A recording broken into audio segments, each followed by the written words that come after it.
1969-жылы америкалыктар айга учкан эмес. 20-кылымдын эң чоң аферасын биз сиздерге айтып бермекчибиз. Урматтуу көрүүчү, ушул видеого класс басып, подписаться деген кнопканы басып, биздин каналга катталып кетиңиз. Ар дайым биздин жаңы видеолордон кабардар болуп туруңуз. Анда биз баштадык. Биз азыр тепкич менен түшүп жатабыз.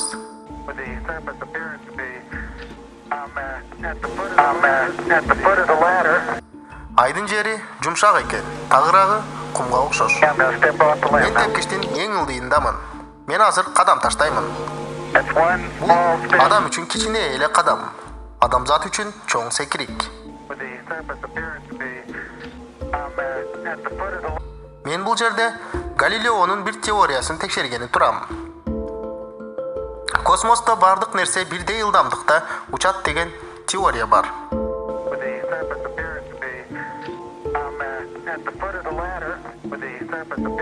Бир колумда балка, экинчи колумда куштун канатынын бир талы. Теория чын болсо, экөө бирдей жерге түшүүсү абзел.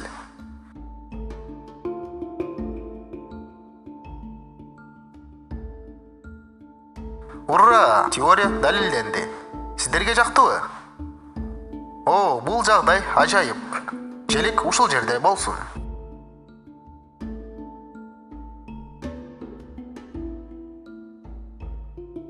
СССРде АКШ айга учпагандыгы боюнча далилдер абдан көп эле. Бирок алар аны жашырып коюшкан. Сыры эмнеде? 1970-жылдын 11-апрелинде Аполлон 13 ай миссиясынын алкагында Сатурн 5 ракетасы айга космонавттар менен кошо учурулган. 11-нен 12-сине караган түнү Пескайский заливте СССР флоту баягы учурулган ракетанын капсуласын таап алган. Алып чыкканда баягы капсула пустой болуп чыккан. Ичинде астронавт эмес, жада калса аппаратурада жок болгон. Ал капсула бир чоң консервный банкада эле болгон. Официалдуу маалыматка таянсак, астронавттар 11-апрелде айга учуп, айды айланып, 17-апрелде гана жерге кайтып келишкен.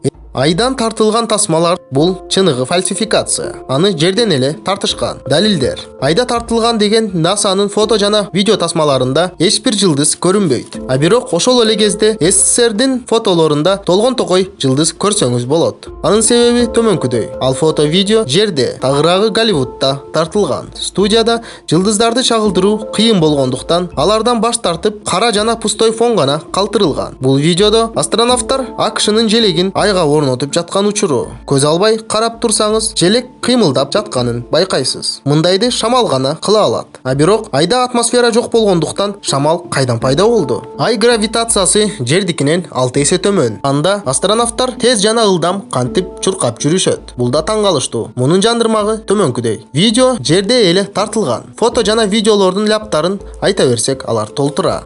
Скафандр сыры.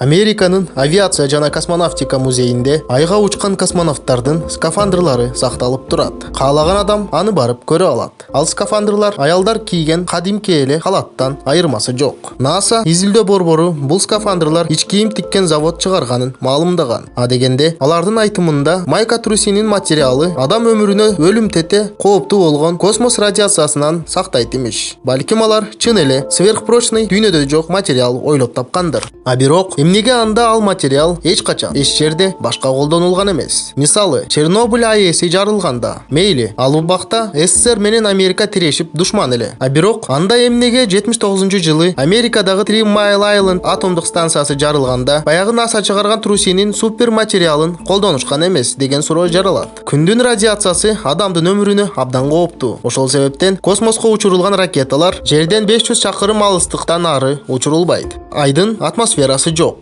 Радиация өлчөмү космоско барабар. Ошол радиациядан коргонуу үчүн ракетанын сырты 80 см калыңдагы свинец менен капталуусу зарыл. А бирок америкалыктардын ай модулу сыртынан жука болгон кадимки эле фольга менен капталган. Космонавттар радиациядан каза болушу керек эле. А бирок алар тескерисинче сак-саламат учуп келип, узун өмүр сүрүшкөн. Нил Армстронг жана айда болгон 11 астронавт 80 жашка чейин өмүр сүрүшкөн. Кээ бири дагы деле тирүү. Мисалы, Бас Олдрин. Ал 2015-жылы айга эч качан учпагандыгын өзү балп этип билбей айтып алган. Мына ошол видео. Эмне үчүн айга адамдар учпай калды? Бул 8 жашар баланын суроосуна окшобойт. Бул менин суроом. Мен билгим келет. Анын себеби биз айга эч качан учкан эмеспиз.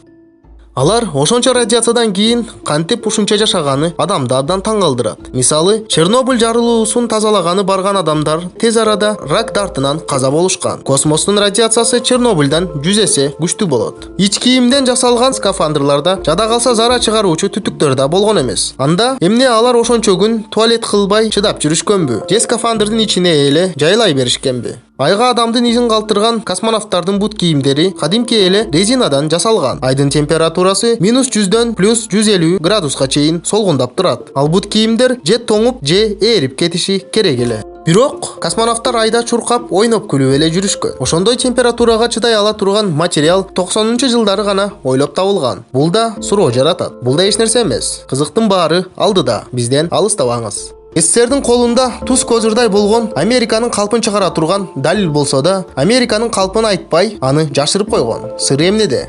Мунун себеби төмөнкүдөй. 70-жылы билин бирин жек көргөн эки өлкө башчысы, тагыраагы Брежнев менен Американын президенти Никсон официалдуу түрдө жолугуп, кол алышып жада калса бирге шампан ичишкен. Тарыхта бул окуя Брежневдин жылышы деп айтылат. Брежнев менен Никсондун күтүүсүз достугун кандай түшүндүрсө болот? Кадр артында Никсон Брежневке берген кымбат баалуу белектери калган. Мисалы, Никсон Москвага келгенде жаңы досу Брежневке атайы кол менен кураштырылган аябай кымбат Cadillac Eldorado белек кылган. Бул да эч нерсе эмес. Кийинчерээк жолугушууларда Lincoln лимузини, жада калса Chevrolet Monte Carlo спорт унаасы дагы Брежневке белек берилген. СССРдин унчукпай туруусун ушинтип эле унаалар менен сатып алганбы десеңиз жаңылышасыз. Анткени кызыктын баары алдыда. СССР чоң сумма талап кылган. Мисалы, 70-жылдын башында америкалыктар айга учкан учурда СССРде ири завод тагыраагы КамАЗ унаа заводу курулуп баштаган. Ушул эки окуя бири-бирине дал келип калышы абдан таң калыштуу. Анткени СССРди жек көргөн батыш ушул заводдун курулушуна бир нече миллиард доллар кредит беришкен. Жада калса курулушка жүздөгөн америкалык жана европалык адистер жардамдашкан. Бир эле КамАЗ менен чектелбей, башка проекттерге да Америка колдоо көрсөтүп, миллиарддаган долларларды СССРге берип турушкан. Мисалы, Американын өзүндө будай дефицити болсо да, Америка СССРге дүйнө базар баасынан төмөн болгон баада будай берип турган. Эмне, америкалыктар жиндиби?